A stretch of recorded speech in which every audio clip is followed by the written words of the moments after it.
This week's session. Now, for those Year 11 students, this is going to be a revision of A Christmas Carol.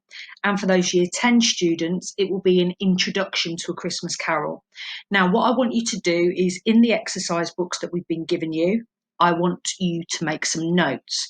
That could be notes on the plot, it could be notes on characters, or it could be notes on key quotations. At any time, you can pause this video to continue to make notes. Now, what you need to know from the information that I'm giving you today is that A Christmas Carol in exam conditions would have been worth 20% of your final GCSE grade. As you can see here from the important exam information, you get given a question. Now, you get given one question and it is an extract from the text anywhere in the novella that you've read. You would spend about approximately 45 minutes on this section. And like I said, you only get given one question and there is no choice of question. Now, in GCSE English Literature, you are marked against 4 assessment objectives. The first one, assessment objective 1, is where you show knowledge of what you have read. And you can also refer to the text in your answers and you use quotations. Assessment objective 2 refers to the methods that the author has used. And then AO3, assessment objective 3, refers to society and what was going on in society and history when the novel was set and written. Assessment objective 4 is worth 4 marks, and this is for your spelling, punctuation, and grammar. Now, if you would like to now make some notes, we're just going to go through generally and just revise a little bit about the plot. Now, as you can see here for the plot, it actually says stave 1, stave 2, stave 3, stave 4, and stave 5. Now, Charles Dickens has used staves instead of chapter numbers. And what I want you to do, the first task I'm asking you to do, is to actually research why he refers to the chapters as staves. Now, I'm going to give you a clue. The novella is called A Christmas Carol. So think about a carol at Christmas, a song at Christmas, and I want you to think about the word stave. So I want you to look into that. So, stave 1, and again, ladies and gents, make some notes as you go along. So stave 1 is where we're introduced to Ebenezer Scrooge, the main character of this novella, and we're introduced to him on Christmas Eve. Now, he's a lonely miser, obsessed with money. If you don't understand the meaning of miser, please look it up. He won't pay to heat the office properly, meaning that poor Bob Cratchit is freezing cold, and Bob works for Ebenezer. We learn that Jacob Marley, Scrooge's business partner, died exactly 7 years earlier.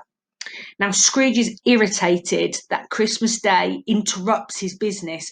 If he had the opportunity, he would work all year round, and he certainly is not happy to be giving Bob Cratchit the day off on Christmas Day to spend it with his family.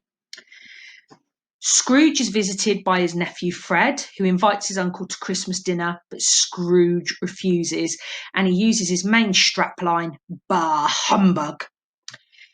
After that, Scrooge is visited by 2 charity workers who ask for donations.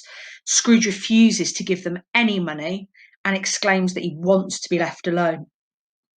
Scrooge eventually allows Bob to go off for Christmas Day, but when Scrooge gets home, he is visited by the ghost of Jacob Marley, which is a warning to him that he will be visited by 3 more ghosts to help him change his ways. Now, like I said, ladies and gents, feel free to pause this video now, and I want you to make some very, very basic notes. You're more than welcome to bullet point them if you wish about what happens in stave 1. In stave 2, Scrooge is visited by the ghost of Christmas Past, who takes him to witness his past. So first of all, he is taken to his school. He's reminded how other students would go home for Christmas while he is left at school. We see him then next with his sister, who within 1 year takes him home for Christmas for the holidays. But we actually find out that it's because his father wants him to work. We are then shown Scrooge as a young apprentice working for Fezziwig, and Dickens describes the Christmas ball Fezziwig organises to his employers, and it's absolutely incredible. Finally, Scrooge is taken to see his ex-fiancée, Belle. We see the scene when they break up as money has taken over Scrooge's life. Scrooge cannot bear to see any more and struggles with the spirit. Okay, so that is a really brief synopsis of Stave 2. If you want to pause there, have a look at the notes and feel free to point down some information.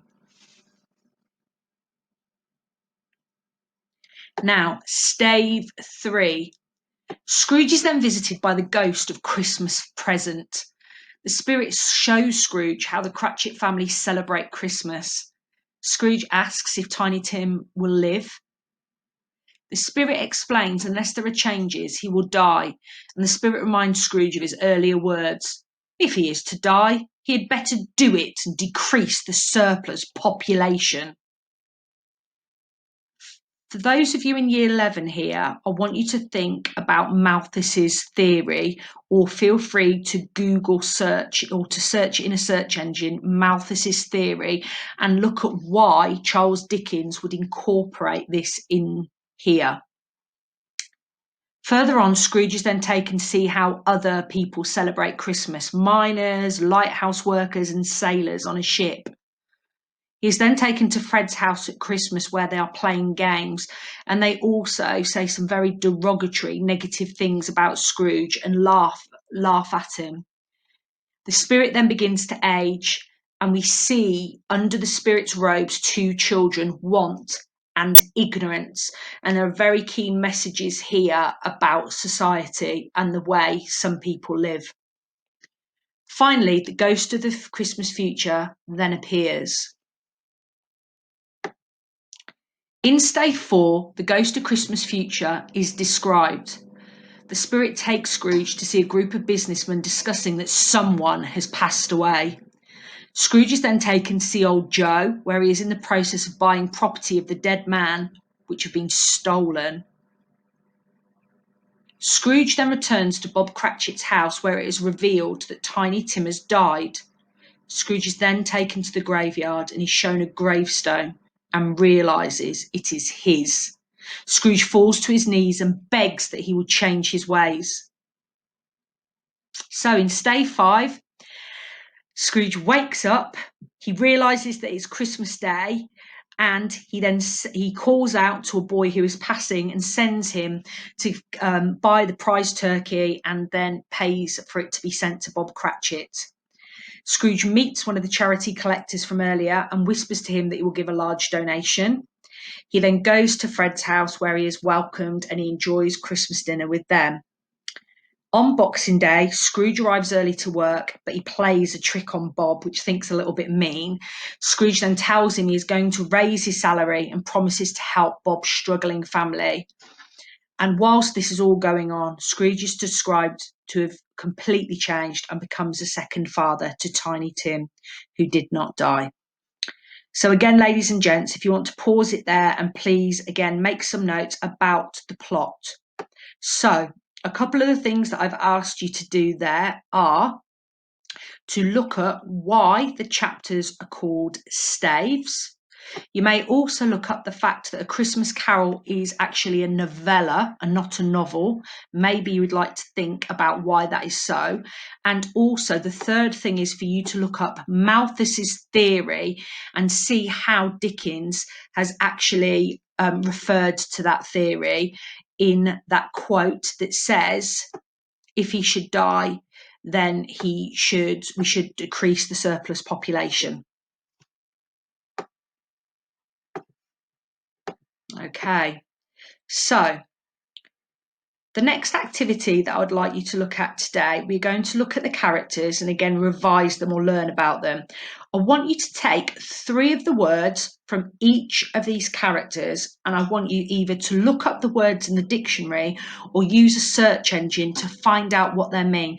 Perhaps you can choose 3 words that you do not understand, because this emphasizes what these characters are like. So, for example, Ebenezer Scrooge is described as miserly, mean, bitter, materialistic, unsympathetic and indifferent, cold, selfish and isolated, cynical, charitable, value-driven, generous, happy, sociable and transformed.